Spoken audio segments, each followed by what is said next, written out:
এটা হচ্ছে মসজিদ আরিশ, যেখানে আবু জেহেলকে পুঁতে রাখা হয়েছে। তার সাইডে যে মসজিদ, রাসূল সাল্লাল্লাহু আলাইহি ওয়াসাল্লাম ঠিক পুঁতে রেখেছিল, তার অপোজিটেই মসজিদ আরিশ আছে।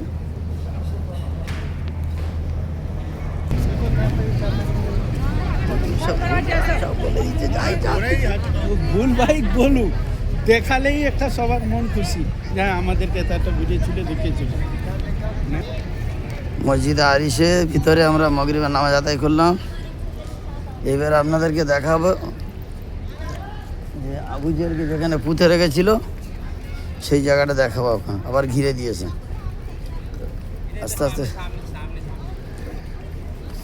এটা মসজিদ আরিশ। মসজিদ আরিশ, আরিশ মানে মানে ঢাকা, মানে ছাউনি কথা, ছাউনি যেটা বলে। এইটাই কি আসলে নামা চুপি চুপি পড়েছিল? নাই, দেখতে পাবেন, নামতে দেবে না।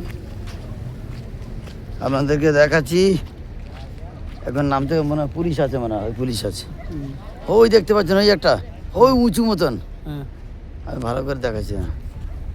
গাছ, ওই ঘরের এদিকে নেই, ঘর না, অত দূরে না। এই যে জঙ্গল মতন রয়েছে যেটা, এটা ওই ঝাড় মতন রয়েছে না, ঝাড়, ছোট করে ঝাড়, ওইটা হচ্ছে আবু জেহেলকে ওখানে পুঁতে রেখেছে। ওখানেই আবু জেহেল পুঁতে।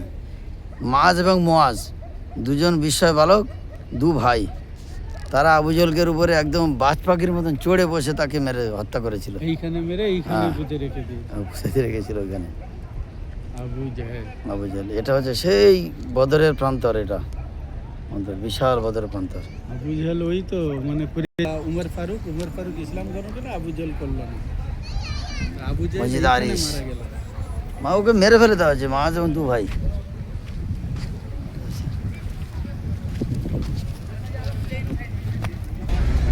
মসজিদে আরিশের সামনের অংশ।